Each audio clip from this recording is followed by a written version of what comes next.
Assalamualaikum warahmatullahi wabarakatuh. Bapak Ibu, jumpa lagi bersama saya Joko Wahyono. Senang sekali bisa membersamai Bapak Ibu untuk menggali ilmu-ilmu pendidikan, ya, utamanya ilmu-ilmu tentang praktik pengajaran. Bapak Ibu, hari ini kita akan membahas tentang 12 praktik mengajar ya yang efektif. Untuk itu kita akan mulai dulu dengan apa itu pengertian, ya, apa itu mengajar efektif, kemudian manfaat dari pengajaran efektif itu apa, dan 12 praktik mengajar yang efektif.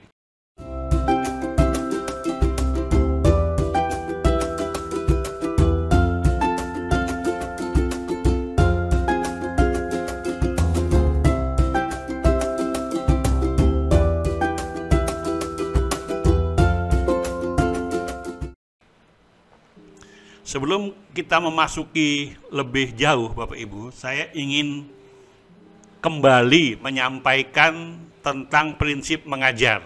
Ya, ini buku saya yang kedua tentang cara ampuh merebut hati murid. Ada dua hal penting ya yang saya bisa tekankan, ya, saya bisa ambil dari buku ini ya tentang mengajar. Ya. Apa itu? Mengajar dengan baik bukan soal teknik yang dipakai, tetapi lebih kepada integritas dari pelakunya. Siapa itu? Yakni guru itu sendiri. Artinya apa Bapak Ibu? Sehebat apapun kita mempelajari tentang strategi, tentang metode, tentang pendekatan, tentang cara, tapi kalau gurunya tidak memiliki integritas. Apa itu integritas? Integritas itu adalah satunya kata dan perbuatan. Artinya begini, ketika kita ingin pembelajaran itu menyenangkan, Bapak Ibu, kita semua harus menyenangkan terlebih dahulu. Kalau kita ingin mengajarkan anak-anak untuk menggunakan media pembelajaran, Bapak Ibu harus paham dulu tentang media pembelajaran. Ketika Bapak Ibu ingin mengajarkan tentang disiplin, ya kita semua juga harus disiplin. Ya, jadi untuk itu integritas itu satunya kata dan perbuatan.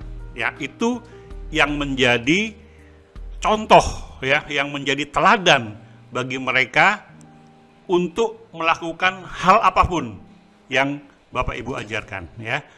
Yang kedua Bapak Ibu, seorang guru ampuh mampu menciptakan hubungan antara dirinya, mata pelajaran yang diajarkan, dan murid-murid sehingga mereka bisa menciptakan dunia mereka sendiri. Ya, ini ampuh itu bukan saja berarti hebat dan manjur ya, tetapi ampuh itu adalah singkatan.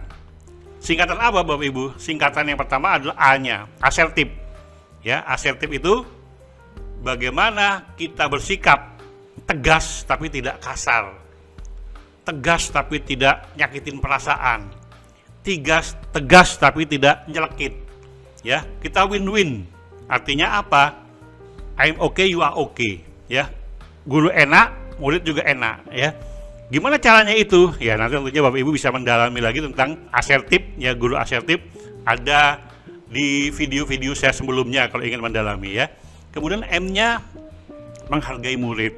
Siapapun di dunia ini ingin dihargai ya. Tidak ada seorang di dunia ini yang tidak ingin dihargai, tidak ada. Ya, semua orang ingin dihargai termasuk anak-anak kita. Jadi kalau kita ingin dihargai, tentunya kita harus menghargai murid kita terlebih dahulu.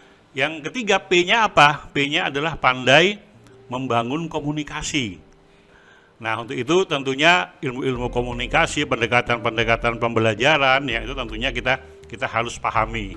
Yang keempat, ya U-nya apa? U-nya itu usaha optimal, ya, pantang menyerah, dan hanya hindari ancaman dan kekerasan. Jadi perilaku ini harus ditanamkan terlebih dahulu sebelum kita masuk ke pembelajaran apapun.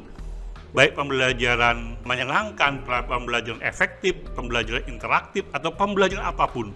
Yang pertama, siapkan dulu diri kita untuk menjadi guru ampuh. Ya, itu yang pertama, Bapak Ibu ya. Yang berikutnya, pengertian mengajar efektif itu apa?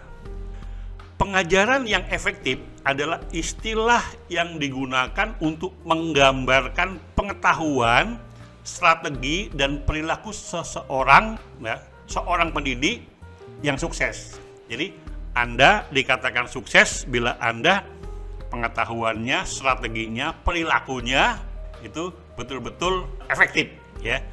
Kemudian kemampuan untuk membuat dampak positif pada kehidupan siswa dan peningkatan kemampuan akademik, termasuk kapasitas untuk mengajarkan kompetensi penting, memperkenalkan konsep baru, dan pengelolaan kelas. Kemudian menggunakan praktik yang efektif untuk membantu siswa mereka belajar pada tingkat yang konsisten ya, untuk meningkatkan pemahaman mereka sendiri tentang bidang tersebut. Bapak Ibu, saya kira apa yang dijabarkan ya dalam pengertian ini ya, ini sangat selaras dengan kurikulum yang sedang kita bahas hari ini, yang sedang kita lakukan, implementasi kurikulum Merdeka IKM. Jadi apa-apa inti daripada IKM itu, bagaimana kita bisa menampilkan pengajaran yang efektif.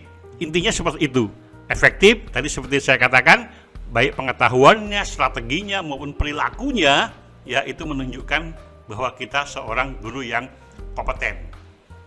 Yang berikutnya, apa sih manfaat pengajaran yang efektif itu?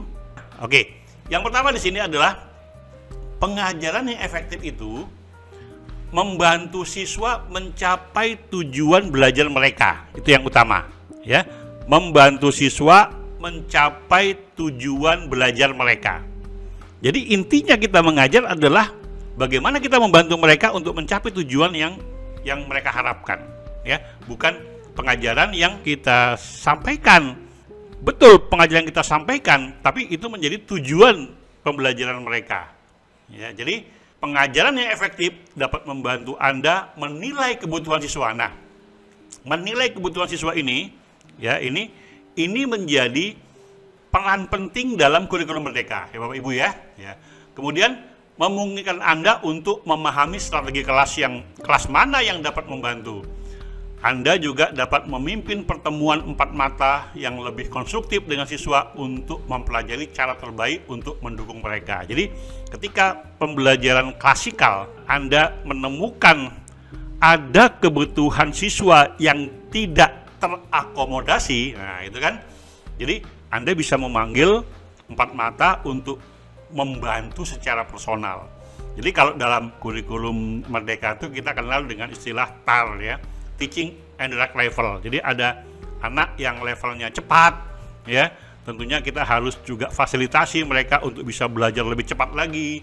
Kemudian ada anak yang kecepatannya sedang, ya, reguler katakanlah, ya, dan anak ada yang low, yang lambat. Nah, bagaimana untuk mengatasi yang lambat ini? Kadang-kadang kita memerlukan pertemuan 4 mata untuk mendukung siswa tersebut mendapatkan potensinya untuk bisa dikembangkan. Yang kedua, manfaat dari pengajaran yang efektif itu meningkatkan keterlibatan siswa dalam kelas, Bapak Ibu. Jadi praktik yang baik dapat membantu Anda merancang rencana pelajaran yang menarik dan mendorong antusiasme keseluruhan untuk materi. Metode pengajaran yang efektif juga dapat membantu Anda membentuk hubungan positif dengan siswa. Ya, jadi tidak akan ada pembelajaran yang berhasil, ya, tanpa keterlibatan siswa. Tidak ada guru yang bisa melibatkan siswa kalau dia tidak bisa merebut hati murid. Ya, kembali ke buku saya.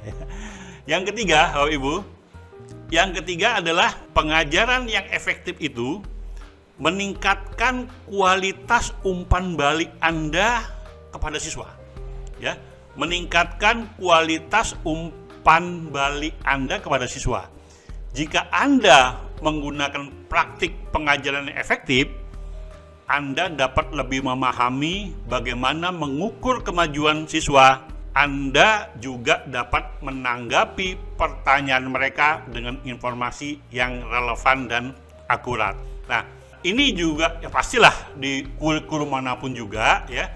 Nah, apalagi kurikulum Merdeka ini ya, kualitas umpan balik ini juga sangat diperlukan. Untuk apa? Untuk mengetahui sejauh mana keefektifan kita dalam memberikan pengajaran kepada murid-murid. Dan yang keempat, Bapak Ibu, pengajaran yang efektif itu meningkatkan hubungan Anda dengan orang tua murid. Ya, keluarga siswa sering sekali merupakan aspek penting dari keseluruhan pendidikan mereka. Dan pengajaran yang efektif dapat membantu Anda mempertahankan hubungan yang konstruktif dengan mereka. Jadi, tidak hanya hubungan Anda dengan siswa, tapi dengan keluarga siswa, orang tua siswa pun diperlukan hubungan yang konstruktif ya. Nah, nanti lebih lanjut kita akan bahas bagaimana caranya. Bapak Ibu, berikutnya kita memulai dengan 12 praktek mengajar yang efektif ya. Yang pertama, praktik pengajaran efektif itu adalah gurunya ya menikmati perannya sebagai pendidik. Saya ulangi, gurunya menikmati perannya sebagai pendidik. Guru yang menikmati perannya sebagai pendidik dapat menginspirasi siswa mereka, katanya. Ya, itu yang pertama. Jadi, guru yang menikmati perannya sebagai pendidik dapat menginspirasi siswa mereka. Nah, sangat penting untuk membuat rencana pelajaran yang menarik untuk menunjukkan kepada siswa bahwa Anda berinvestasi dalam pertumbuhan akademik mereka. Ya, ini bahasanya bagus Bapak Ibu ya. Bahasanya kita berinvestasi dalam pertumbuhan akademik mereka. Ya, jadi ketika Anda menikmati sebagai guru dan perannya sebagai pendidik, Anda akan menyiapkan sesuatu secara baik, secara menarik.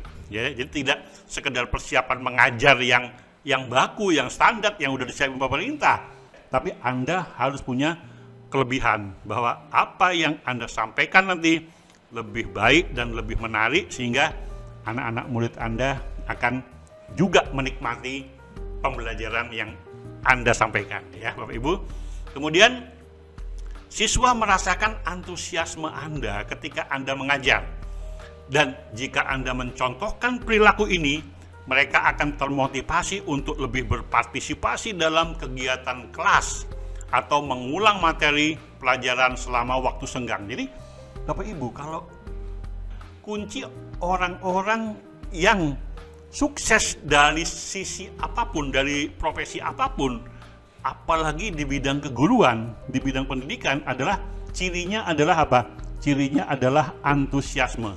Ya. Nah, kalau antusiasme, semangat, rasa semangat ini Anda contohkan kepada murid Anda sehingga anak murid Anda juga menjadi bersemangat, maka Anda menjadi guru yang inspiratif. Jadi guru yang bisa menggerakkan potensi-potensi yang baik, potensi yang ada maupun potensi-potensi yang terpendam untuk bisa dilejitkan oleh Anda sendiri ya. Jadi untuk itu peran Anda yang pertama adalah menikmati dulu. Ya, menikmati. Jadi kalau Anda sebagai guru merasa terpaksa karena salah masuk jurusan, mungkin ketika kuliah dulu salah masuk jurusan atau tidak mendapatkan pekerjaan lain, ya kemudian melamar untuk menjadi guru, ya tentunya Anda sulit untuk menikmati perannya sebagai pendidik. Caranya bagaimana untuk bisa mengembalikan ini menjadi ya menikmati itu? Ya kembalikan ya atau luruskan niat Anda. Ketika Anda sudah memilih profesi sebagai guru, Anda harus menguatkan niat Anda sebagai guru. Itu poin pentingnya ya. Jadi ketika ini sudah Anda lakukan, sudah dinikmati, maka peran Anda ya, maka cara-cara metode berikutnya akan bisa Anda lakukan ya. Tapi kalau ini tidak Anda nikmati, apapun nanti yang Anda sampaikan, Anda tidak akan mendapatkan apapun, percuma.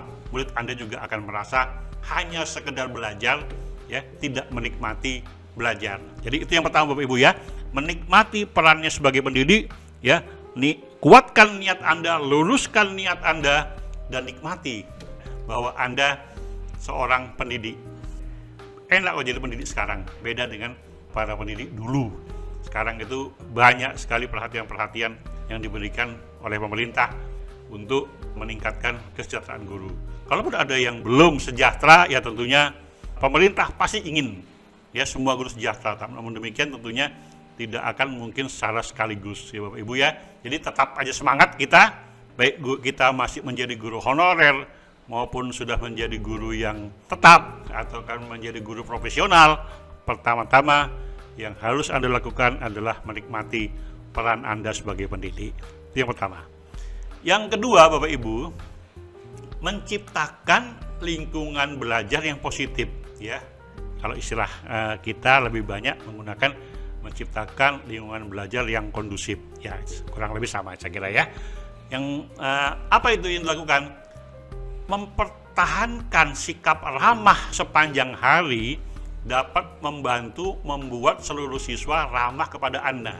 Coba, jadi Anda sikap ramah dulu Bapak Ibu ya, sikap ramah dulu. Jadi kalau di sekolah saya ya, yang saya bina, saya menetapkan 5 ramah Bapak ya, 5 ramah ya, ramah anak ya, 5 ramah. Ramah apa aja?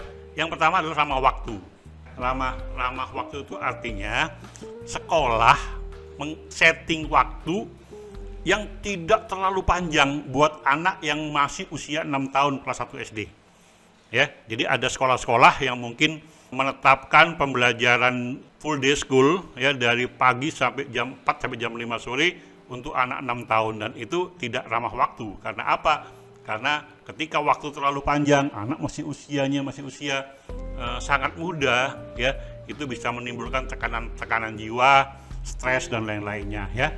Yang kedua, ramah perhatian. Nah, ramah perhatian itu satu kelas tidak terlalu banyak. Tidak terlalu banyak. Satu kelas itu idealnya sekitar 25, maksimal sekitar 28 siswa dalam satu kelasnya. Jadi itu pun kalau kelas-kelas kecil, kelas 1, kelas 2, kelas 3 biasanya disertai 2 orang guru. Sehingga apa? Kita bisa memperhatikan kecerdasan, 8 kecerdasan dari anak yang bisa kita lanjutkan bersama. Jadi waktu, perhatian ini sangat penting buat melejitkan anak-anak. Yang ketiga, ramah ketiga Bapak Ibu, ramah psikologis. Ramah psikologis ini yang sangat poin yang saya sampaikan kepada teman-teman ya, bahwa apapun yang kita lakukan, kalau gurunya tidak ramah, kalau gurunya memukul murid, nggak ada cerita ya. Kita harus selesaikan hubungan kita di sekolah ya. Jadi teman-teman guru paham bahwa sekolah kita harus ramah psikologis, tidak ada hukuman fisik ya yang dijalankan ya. Kemudian apa lagi? Yang keempat, ramah safety ya. Ramah safety itu artinya apa? Guru-guru sebelum melakukan tindakan ya, guru-guru sebelum melakukan tindakan keluar ya, dia harus memperhatikan keamanannya. Kemudian juga petugas keamanannya juga harus asertif, dia tegas tapi juga tidak kasar ya.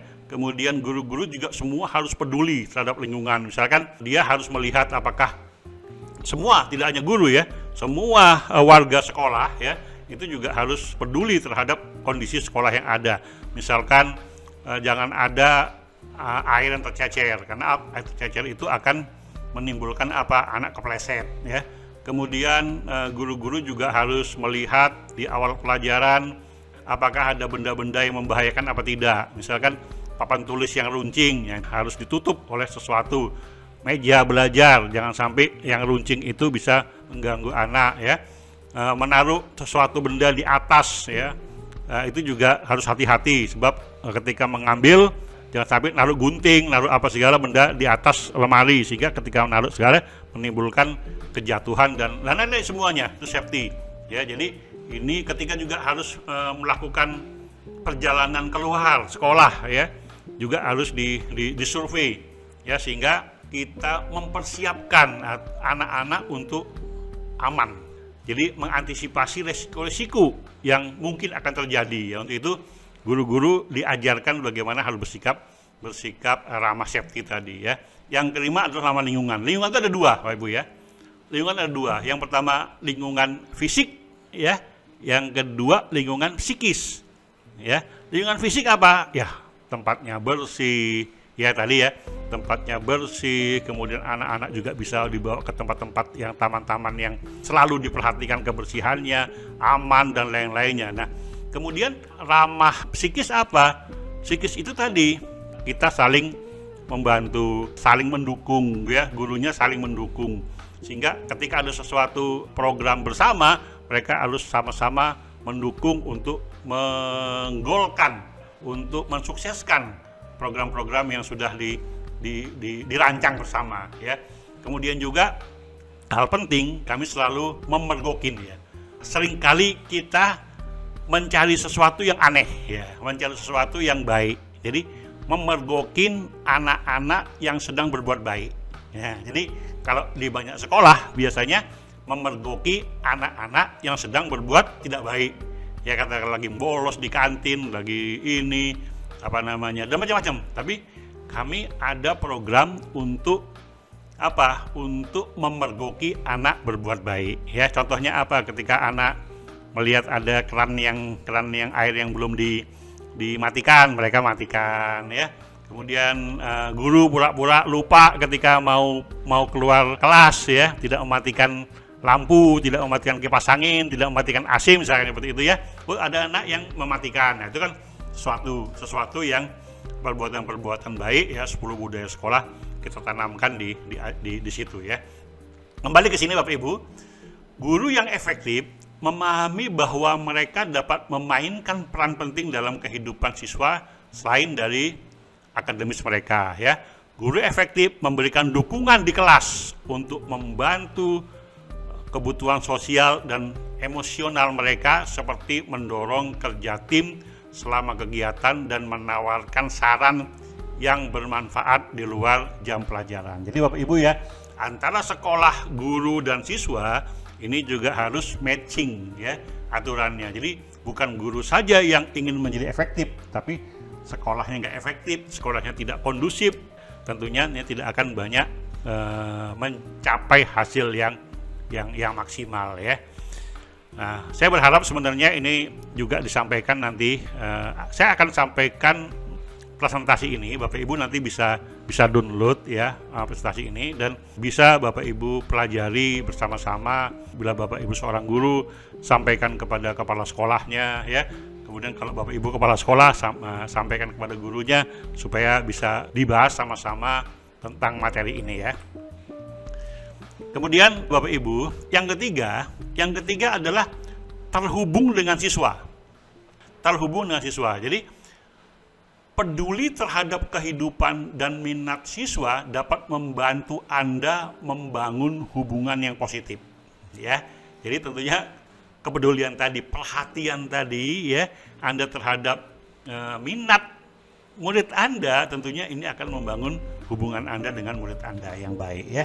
Kemudian meskipun penting untuk menjaga batas antara kehidupan Anda di rumah dan di tempat kerja, beberapa guru juga berbagi minat dan hobi mereka dengan para siswanya. Jadi yang namanya minat, yang namanya kesenangan, yang namanya hobi, itu biasanya seseorang bisa membuat komunitas, bisa terhubung itu kalau satu minat, satu kepentingan, satu kebiasaan ya. Jadi kalau memang Bapak Ibu mempunyai hobi yang kebetulan sama kepada murid Anda, ini bisa dipakai untuk pendekatan kepada murid Anda ya.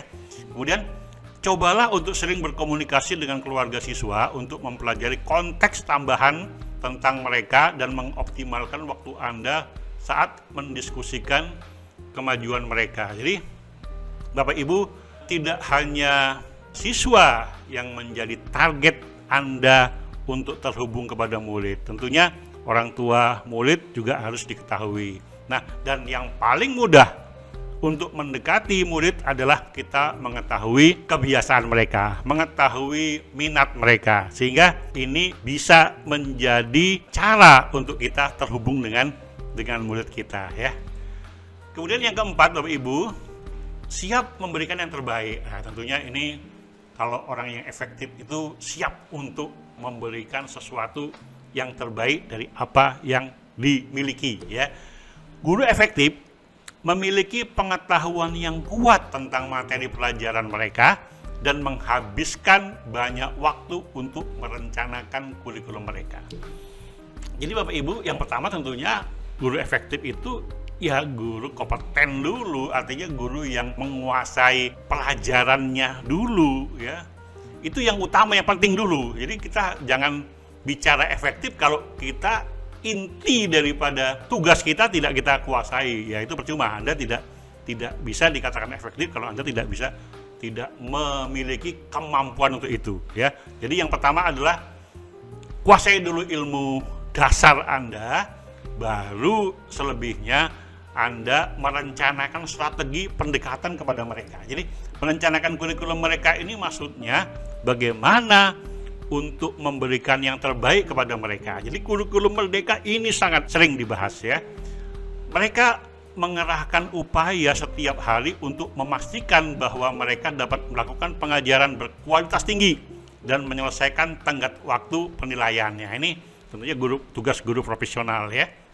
Kemudian mungkin juga bermanfaat untuk meneliti strategi kelas yang direkomendasikan oleh guru lain dan spesialis pendidikan. Jadi Bapak Ibu, kita belajar, ya, tidak hanya belajar sendiri, tapi juga kita mendengarkan teman-teman kita, ya, tentunya yang punya kapasitas, ya, yang punya kemampuan yang tinggi untuk berdiskusi, ya.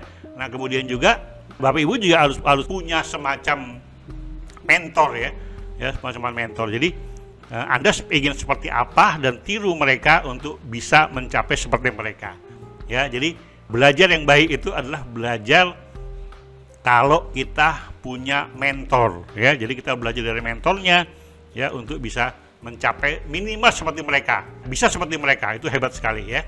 Yang berikutnya Bapak Ibu, ya, yang kelima adalah mengelola jadwal mingguan. Guru yang berhasil mengoptimalkan rencana pelajaran mereka untuk menggunakan waktu terbaik mereka di kelas selama hari kerja. Kemudian mereka merancang rencana pelajaran yang melibatkan beberapa langkah dan memilih variasi pembelajaran sesuai dengan kebutuhan siswa. Jadi kalau kami di manajemen biasanya ada weekly meeting, ya.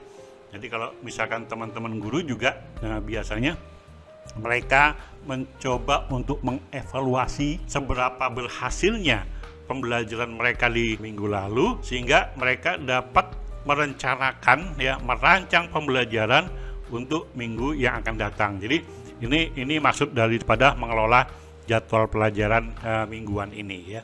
Yang keenam adalah menggunakan bahasa yang jelas, ya. Jadi guru yang menjelaskan ide-ide rumit, jadi guru yang menjelaskan ide-ide rumit dengan cara yang sederhana dapat membantu siswa mereka belajar lebih efisien. Jadi kadang-kadang ada tugas-tugas yang sulit untuk dipahami siswa, ya. Jadi tugas guru adalah menyederhanakan bahasa-bahasa itu, ya, sehingga mereka bisa memahami, ya, apa yang dimaksud oleh gurunya, yang dimaksud oleh tugas yang diberikan oleh Bapak Ibu guru, ya. Mereka menggunakan berbagai media untuk menyampaikan materi pelajaran, termasuk diagram, tayangan slide, demonstrasi, atau video tambahannya. Saya kira dampak daripada pandemi ini, ya, tentunya guru-guru terbiasa untuk menggunakan media pembelajaran yang bervariasi ya. Dan ini kita tidak melihat bahwa pandemi ini dari satu sisi buruknya saja ya, learning loss, ada beberapa yang ketinggalan pelajaran, tapi di sisi lain ya guru-guru, anak-anak mempunyai keterampilan untuk menggunakan media pembelajaran ya, utamanya media online ya, yang lebih baik. Kemudian ketika mereka menugaskan proyek, ya ini gurunya ya, ketika mereka menugaskan proyek, mereka memberikan langkah-langkah berbeda untuk mengatasi masalah potensial apapun. Jadi langkah-langkah yang disampaikan guru ya, tidak hanya langkah-langkah standar ya, tapi juga langkah-langkah yang membuat mereka menjadi berbeda ya, berbeda bukan berbeda dari yang lain, nanti berbeda dalam arti berbeda dalam hal kualitas yang didapatkan nantinya ya. Tentunya langkah-langkah tertentu, bila Bapak Ibu bisa memberikan tip-tip tertentu ya, agar mereka bisa mencapai hasil yang optimal, tentunya ini akan sangat bagus diberikan kepada murid dengan bahasa yang sederhana. Yang ketujuh, Bapak Ibu, menetapkan harapan yang masuk akal ya. Guru yang efektif mengkomunikasikan standar mereka kepada siswa dan menerapkannya pada praktik mereka sendiri. Nah, itu ya. Jadi mengkomunikasikan standar mereka ya, dan menerapkan pada praktik mereka sendiri. Mereka dapat menyesuaikan standar untuk mengatasi gaya belajar yang berbeda dengan lebih baik dan memastikan setiap siswa dapat mencapai tujuan mereka. Nah, Bapak Ibu, ini hal yang sangat ditekankan dalam kurikulum Merdeka ya. Jadi untuk mengatasi gaya belajar, menyesuaikan standar untuk mengatasi gaya belajar. Kita tahu gaya belajar anak berbeda-beda, sehingga Bapak Ibu juga bisa menyampaikan ya, dengan media-media yang berbeda. Jangan hanya satu media saja ya, tapi dengan banyak media, sehingga mereka bisa mendapatkan informasi atau pembelajaran yang baik dari Bapak Ibu ya, sesuai dengan pendekatan Bapak Ibu dan gaya belajar mereka. Kemudian pentingnya untuk menguraikan kebijakan Anda di awal semester sehingga siswa dapat mengajukan pertanyaan dan mengungkapkan pikiran mereka. Maksudnya begini Bapak Ibu, ketika Bapak Ibu menetapkan ya, katakanlah dalam satu semester ini kita akan belajar tentang ada sekitar 5 atau 10 pokok bahasan yang akan kita capai ya. Dari 10 pokok bahasan ini, yang pertama apa, yang kedua apa, dan murid melakukan apa, kita akan dapat tugas apa. Nah, ini target-target yang diberikan itu betul-betul target-target yang masuk akal.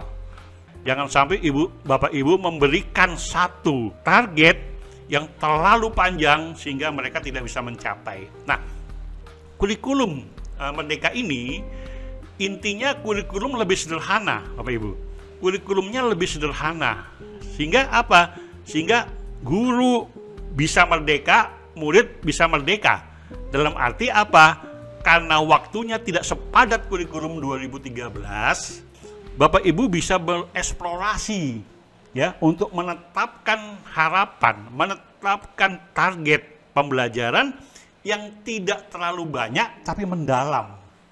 Nah, ini masuk akal karena kalau dulu kenapa kurikulum 2013 ini menjadi hal yang sulit? Karena apa? Karena materinya terlalu banyak. Kurikulumnya bagus Bapak Ibu, tapi materinya terlalu banyak. Guru dikejar-kejar target, guru dikejar-kejar KKM, ya, sehingga guru juga akhirnya bermain, bermanipulasi dan lain-lainnya.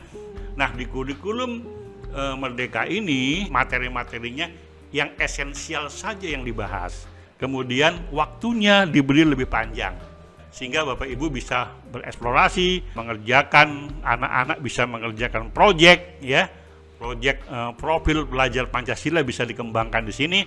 Tapi itu tadi, buat guru efektif harus menetapkan tujuan, menetapkan harapan yang masuk akal, ya.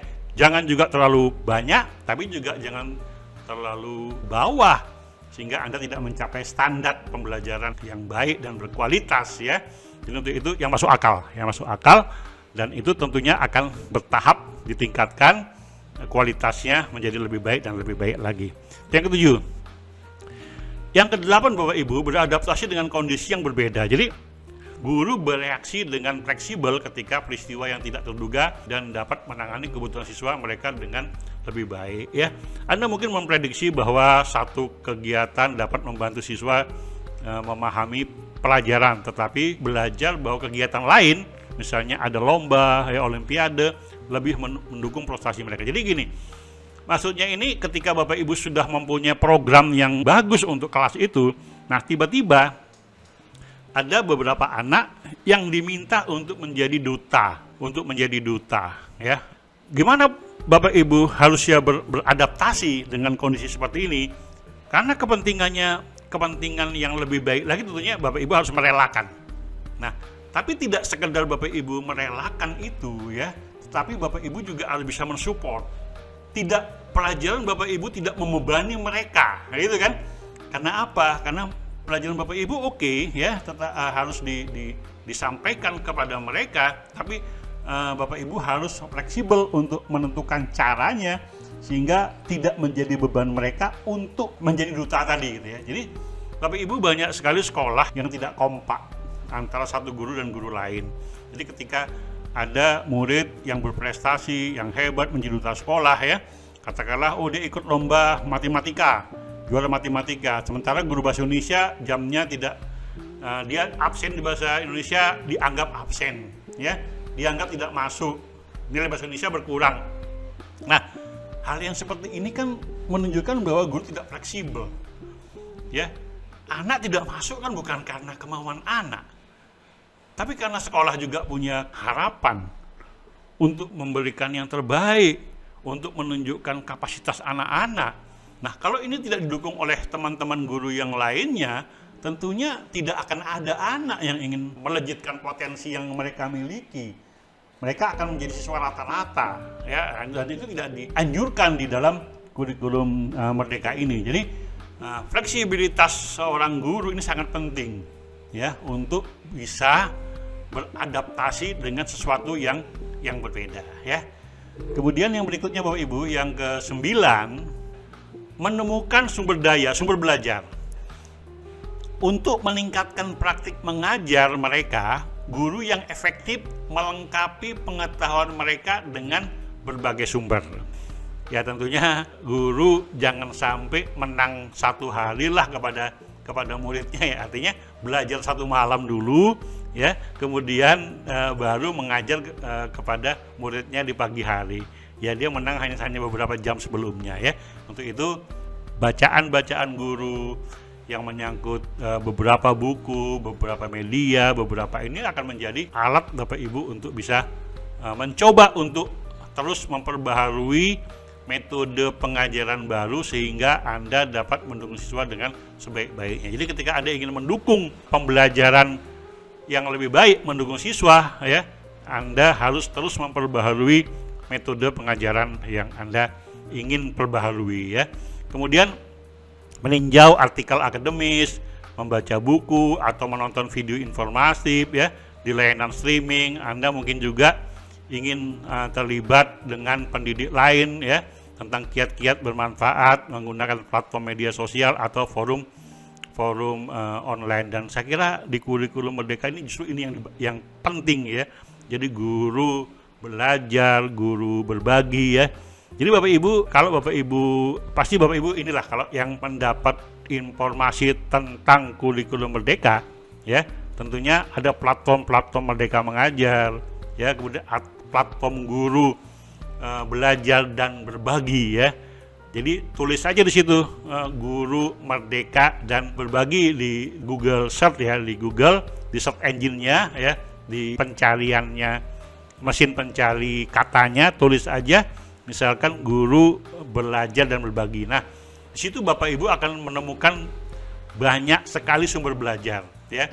Baik sumber belajar maupun sumber berbagi. Berbagi dalam arti apa? Bapak Ibu bisa mendapatkan artikel-artikel yang bagus tentang RPP, tentang pengembangan pembelajaran, tentang apa saja karya-karya inovatif yang dilakukan oleh guru lain, sehingga Bapak Ibu dapat melihat menjadi inspirasi Bapak Ibu untuk apa? Untuk membuat ya yang mungkin seperti mereka atau mungkin lebih baik lagi. Nah, saya kira ini tentunya cara-cara guru efektif untuk meningkatkan diri dengan menemukan banyak sumber belajarnya, ya. Yang ke-10 Bapak Ibu, refleksi diri. Nah, refleksi diri ini adalah pengajaran yang efektif melibatkan refleksi yang konsisten pada strategi dan perilaku Anda. Jadi tidak hanya strategi belajar, strategi mengajarnya yang Anda perlu refleksi, tapi perilaku kita sebagai guru juga perlu mendapat feedback dari murid, utamanya murid, orang tua murid, atau teman-teman guru, ya.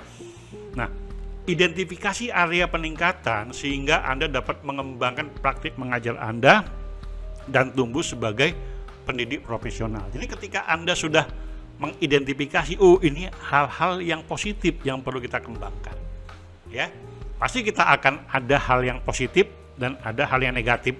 Yang positif Anda temukan, ya, tingkatkan yang lebih baik lagi.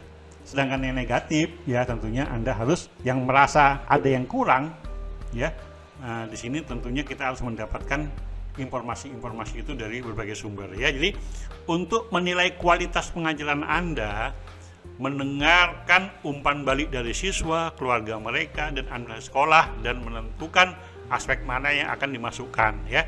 Memeriksa kemajuan siswa Anda juga dapat menjadi alat yang berharga untuk refleksi, karena tanggapan mereka sehari-hari terhadap kegiatan dapat menunjukkan apakah gaya mengajar Anda berhasil. Jadi hasil-hasil proyek-proyek dari anak-anak yang bagus-bagus itu juga menunjukkan hal yang positif tentang keberhasilan Anda mengajar. Tapi kalau hampir setengahnya tidak berhasil, mungkin Anda memberikan ekspektasi terlalu tinggi, memberikan target terlalu tinggi, gitu ya. Dan ini juga menjadi refleksi kita untuk pembelajaran yang lebih baik di pertemuan yang berikutnya, ya. Saya kira begitu Bapak Ibu, ya. Yang ke-11 tentunya memiliki selera humor. Jadi saya pikir ini selera humor ini penting juga, ya, untuk mencairkan suasana. Jadi kita tidak tegang dulu dalam pembelajaran, ya. Tapi juga jangan memaksakan diri. Kalau Bapak Ibu tidak punya sesuatu yang bisa diceritakan, yang lucu, ya jangan dipaksakan, ya. Kalau dulu saya sedang suka membaca atau membacakan, ya, kalau kita nggak bisa tidak bisa membuat lelucon, tapi kita bisa aja membacakan lelucon, ya, sehingga ini menjadi suasana yang berbeda. Jadi Bapak Ibu bisa aja, nih kita coba refreshing yuk, coba cari hal-hal yang lucu, ya, gitu kan, hal-hal yang bisa diceritakan, ya. Anak-anak zaman sekarang kan gampang mencari cerita-cerita lucu, ya. Jadi mereka bisa bercerita, Anda juga ikut ketawa. Kalau Anda nggak bisa melucu, ya, sebab jangan sampai Anda melucu garing, siswa nggak ketawa, Anda tambah jengkel nanti, ya. Ya, ini saya kira perlu disiasati lah. Intinya apa? Intinya supaya pembelajaran tidak tegang, Anda juga bisa senang, ya. Kemudian pembelajaran juga bisa menjadi efektif. Nah, dan yang ke-12 Bapak Ibu, yang terakhir, relevan dan efektif. Nah, relevan dan efektif ini adalah bagian penting daripada keunggulan kurikulum Merdeka Bapak Ibu, ya. Jadi mempengaruhi pengajaran untuk membantu siswa memahami bagaimana menerapkan konsep yang mereka pelajari di area lain dalam kehidupan mereka, terutama pada masa depan mereka. Jadi konsep-konsep yang dipelajari di sekolah ini bagaimana kita bisa aplikasikan dalam kehidupan mereka sehari-hari. Kalau dulu namanya contextual teaching and learning, ya, dulu namanya seperti itu, ya. Jadi sebenarnya namanya juga sama saja, tapi artinya bagaimana kita bisa apa yang diajarkan itu membumi, ya, tidak di awang-awang, ya, tapi konsep-konsep yang diajarkan itu ada di dalam kehidupan sehari-hari. Jadi, ya, Anda dapat memasukkan contoh situasi aktual dalam pengajaran Anda, sehingga bagaimana menggunakan konsep sains, ya, dan isu lingkungan hidup yang sedang ramai dibicarakan di ruang publik. Jadi hal-hal yang saat ini sedang ramai dibicarakan di ruang publik, ya, Anda bisa bahas dalam materi pelajaran Anda, dan itu sangat menarik buat mereka, ya. Jadi relevan dan interaktif ini bagian penting daripada poin-poin yang harus dilakukan oleh para guru, ya, untuk mencapai pembelajaran yang efektif ya. Itu 12 Bapak Ibu ya yang pesan penutup yang saya sampaikan dalam video ini. Yang pertama adalah tip yang saya sampaikan ini ya, ini diambil dari berbagai sumber ya, dari blog-blog resmi, dari penelitian-penelitian ya, sehingga ini sudah diuji keberhasilannya di luar negeri sana ya, di sekolah-sekolah yang ada di luar negeri sana. Dan di negeri kita saat ini cara-cara seperti ini diimplementasikan melalui kurikulum Merdeka ya Bapak Ibu ya.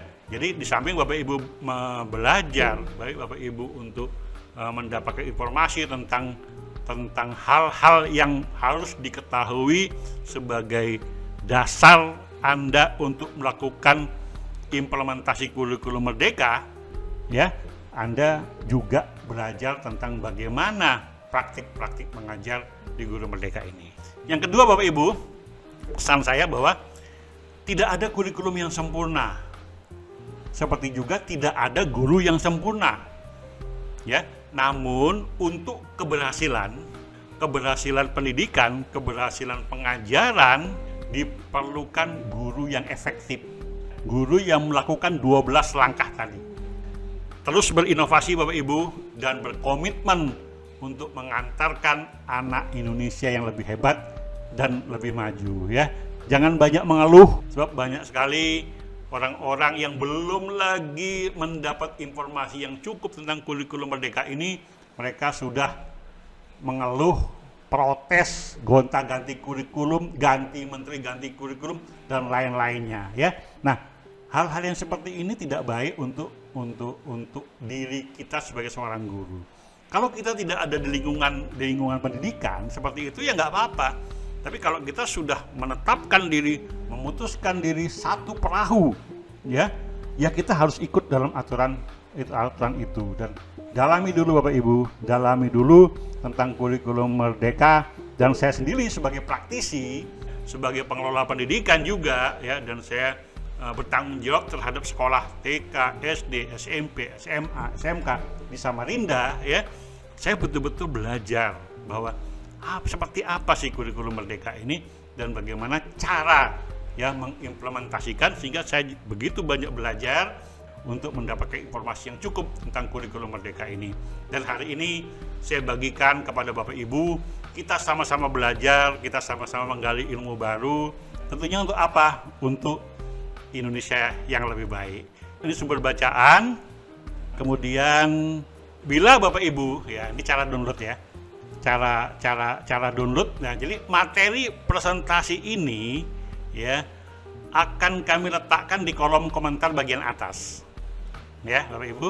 Kemudian tulis sudah download bila berhasil dan sampaikan bila belum berhasil agar tim kami dapat membantu Anda ya. Kemudian request silakan sampaikan materi yang Anda ingin tayangkan di tayangan berikutnya ya. Kemudian jangan lupa Bapak Ibu subscribe, like and share ya. Terima kasih. Tetap semangat ya. Selamat beraktivitas, jaga kesehatan dan salam merdeka. Assalamualaikum warahmatullahi wabarakatuh.